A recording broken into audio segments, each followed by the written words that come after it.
Rod Tompkins back here at the Nicholas Club at Lions Gate, and we're got a special guest in here in the booth with us right now. So these guys make their way up to 18. Things not going the way everybody wants them to on the golf course, at least. And our special guest joins us, Nick Swartz, who spent a lot of time with the Royals organization and is a we're going to call him. We know what you are. You're an expert in golf fitness. Jim's going to talk to you about some of those things. And you've been having an interesting time out here. You volunteered to do different things, Nick, and have been able to meet a lot of the players, see a lot of the golf course. It sounds like it's been a great time for you. Well, it's been a great experience. I wasn't aware that they did this out here with the volunteers, and was playing in a golf tournament, and somebody said, give them a jingle, say what they want to do. And I've had the experience of being a walking scorer for 2 days.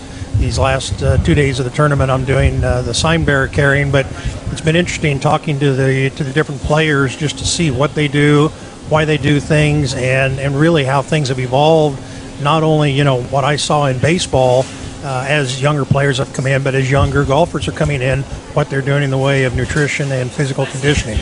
It's amazing. Some guys come out here. You see a vast array of different ways that people go about their business, whether it be as far as the golf playing goes, or as far as the fitness goes, or even the mental aspects of their games. All with the same goal, but all with vastly different ways of getting there. Oh, most definitely. And it's interesting. I think it's like anything else. I think our younger players, as they go through college programs, there's more exposure to how to take care of your body better for specific sports, where the older players that have been out here for a while, some of them see some of the younger ones doing it, they try some things, maybe it helps, they keep doing it. Others look at it and just go, I've never done it before, I'm not going to do it now. And you know what? Sometimes their God-given athletic ability gets them through. Sometimes people that are set in their ways, it works for them. Other things, guys might have already had some success. Things have maybe gone awry, or they've had injuries or whatever. Then they change it up a little bit, open their mind a little bit, and next thing you know, they're right back there, kind of back in their heyday maybe. Well, you hit the point right there. I mean, golf, there's a lot of injuries in golf. Some, very similar to what we had in baseball, but once you get an injury and you go through a down period where you're unable to perform or you're unable to play at the level that you're accustomed to, you've got to go through extensive rehab, whether it's exercises, treatments, things of that sort. You become a believer in those things as you come back and you return to your previous level, and that makes you an advocate then of, okay, it's not just partial body, it's whole body that I've got to take care of. And that's, that's a proven fact all the way through the sports world. Well, what would you say the most common or the most prevalent injuries as far as golf go? And I'm guessing probably shoulders, things like that, more than likely. I think the spine injuries are probably the number one. Low back injuries, things of that sort. Because, if you look at everything they do, they twist, they turn. Flexibility is a key. The core strength nowadays, what we talk about, core strength training, when it's not just doing sit-ups, it's creating strength in both the abdominals as well as the spine musculature, the hips, things like that. Then you move into shoulder injuries. Then I think, we get into hand, wrist, and then probably, elbow injuries, though you don't hear a lot about them. They are still, prominent in this particular game. Hey, Nick, Jim Bly here. I went and saw the importance of early on getting certified in Titleist Performance Institute on the fitness side and learning how to teach. It taught me how to teach differently. You can't get certain people in certain positions unless they can physically get there. It's either a medical issue or a flexibility issue. You were talking about kids, seeing their trainer or their sports psychologist or whatever. This all started probably 15, 20 years ago. What do you feel? I've got, a former Chiefs quarterback sitting behind me here, Tony Adams, and, I guarantee you he didn't go through all that kind of stuff. When did this change and why? Well, I think more than anything else, in the last probably 12 to 15 years, you're right, we have seen a surge in specialty areas. I think some of them are probably more vital than others. From the physical conditioning standpoint, I think that, we've vastly improved what our people in the strength conditioning field can do with regards to specialization to each sport. The psychology end of it, that's the thing about it. We think that, these are, strong-willed, strong mental individuals, but there's so many things going through your head when you're going through this, the pressure of it, Nowadays, having some type of a focus program, whether it's before a shot, the routine you need to go through to make sure that you're in the right mind. You know what? I think there's validity in that. Right. And not all athletes need that, but it's being offered to everybody. And I think those that really need it have taken advantage of it. Those that didn't, they've looked at it. They've said, that's nice. If I ever get in that situation, I'll come back and see you. And Right. I think there's merit in it, as long as you don't just push it down everybody's throat that, okay, this is the way you have to do this if you're going to play golf, play baseball, play football, whatever. Well, used to be golfers, and a lot of sports. I mean, the 19th hole was where everybody went in golf. Football, baseball, wherever.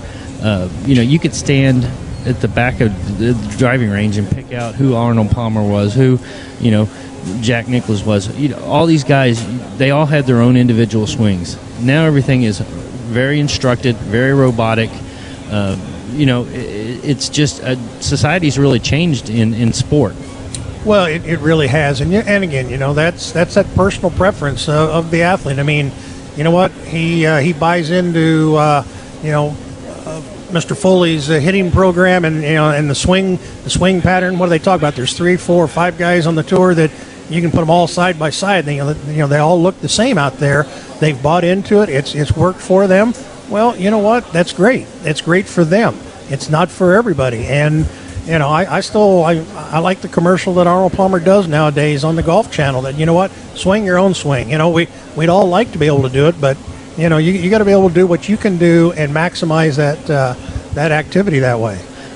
Real quick, I want to know your favorite Kansas City Royals story. I know you've worked with a lot of those guys. I know you still help Willie Wilson out whenever he has an event. I want to know a story you can tell that you've cherished for years. Well, I would say of all the time that I was up in the major leagues, probably going through a week-long injury venture with George Brett leading up to his 3,000th hit game. That was probably the most memorable activity that I've gone through in the 33 years that I worked in the organization. It was a very long week. It was a very trying week, but it was also very interesting because you saw a player that was that close to hitting a milestone, but knew he couldn't play, took himself out of a game. He went through a couple days worth of treatments and therapy, and you could just tell by the look on his face. We weren't getting any better, but we weren't getting any worse. And then all of a sudden, by the third day, his whole personality changed, and you knew things were going to turn around. And then to be able to walk in, get 4 hits like he did that night. And the funny part was, we were up giving him treatments in between each one of his at bats, and we had him on the prescribed medication from the doctors out there. Plus, we had him on electrical stim and hot packs. He was to the point where he was very relaxed up there before the last at bat. We almost slept through it. We were up in the clubhouse and just happened to look up at the TV and saw he was on deck. Ran down, got into the back of the batting tunnel there. Fortunately for George, a third out was made, so we went back upstairs and he had another half inning to prepare. But we still laughed about that because we almost missed that last one. Well, last year during the Legends game that Willie Wilson put out on Community American Ballpark, we had a story to tell. That we thought we had a Kennedy baseball on our hands that night, didn't we? Yeah, we did. Yeah. That was an interesting situation, to say the least. Yeah, well, turned out everybody was all right and everybody went on. I want to thank you for coming on, Rod. Go ahead and finish up the interview, and thank you for letting me speak with you. Oh, absolutely. And Nick, and of course, old number 5, he's went on to become the Royals hitting instructor now. Turned the bats around quite a bit too, making a big difference, especially with some of those young sticks, guys like Moose Stockus and Eric Hosmer. Moose had a tough beginning to the year, and working with George is steadily climbing their batting average wise. Eric Hosmer, I think of them both because I think of that fine left-handed swing of George's, and I think of both of those guys too. Alex Gordon also swinging the bat very well this year. Those guys really getting it together, and boy, the pitching. It's been tremendous this year. They haven't got rewarded quite like they should have yet, but I think those bats are coming around. Oh, yeah. And I'll tell you what. I mean, Dayton's done an outstanding job of putting a very competitive team on the field. We're that 1 or 2 pieces away from putting everything together And as these kids have more time in the big leagues, they get more at bats in the big leagues. Listening to a George Brett not talk about the mechanics of the swing, but talking about the preparation of each at bat, what you do, how you go through it, how you deal with the outcome, how you prepare for the next one. That's going to make the Hosmers, Mustakas, all these kids are all going to be better hitters in the long run. And I think that's the biggest thing that, George really, wanted to bring to the ball club at the time that, he stepped up and said, I'll go ahead and do it. Because, there's merit there where, when George came in, he started playing. There were older ball players around, and they took the younger ones, and they taught them that way. Okay, our situation here, we just don't have that many veterans age-wise to do that. And I think, George's ability to communicate at any age with anybody just because of his enthusiasm, in the game of baseball and the passion, he can get to these kids and just talking about the game and how it's played. And I think, you're going to see that not only in the hitters, but that trickles down all the way through our pitching staff, through our coaching staff, through all of the, people that work in that clubhouse area. It all pays off. And you know what? I remember last year at the All-Star game, they had the World Series team come back and they were doing a Q&A. And I'll never forget one of the questions they were talking about with Hal McRae was, how did you know, or, where was it when the 85 team, turned things around? And Hal made a comment about it was after his first year here, he saw a ball club that learned how to be a winner. Well, you know what? That's something you don't take for granted. Winning ball games doesn't make you a winner. You have to learn how to win. You got to learn how to lose, and then come back and compete the next day. And I think that's what you're seeing with, what Ned does with these guys and his staff. They're teaching them, the game and how it has to be played up here. Dick Swartz has been our guest here, formerly with the Royals as a trainer, and with them for a long time has been our guest. And been a real joy talking to you, Nick, because I love to hear the golf side of things here with the golf fitness. We talked about nutrition a little bit and things like that. And what I think in kind of closing here is we talked about these guys who are trying to get over that hump, maybe get onto the PGA Tour here off of this one. They may have the golf game to do it, but there may be some little thing holding them back. When they know that they've got the game, they've got the fitness to go along with it, that might just be that one additional mental aspect to give them that much more confidence whenever they get out there on the course, and that one last thing that they need to push them over the top and get out there. It's not just about what happens on the course out there while they're playing during a tournament. It's a combination of a whole lot of things. Oh, most definitely. It starts early in the morning before that round ever starts. You go look over in that driving range right now. There's guys over there that are working on whatever took place today. And then, there may be some that, will end up in the gym doing something later this evening in preparation for tomorrow. It's a 24-hour process here.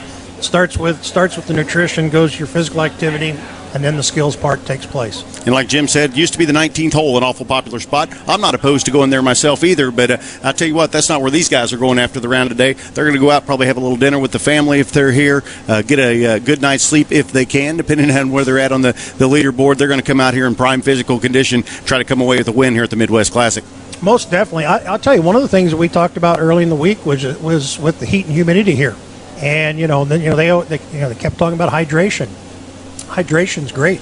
Our body, works off of water.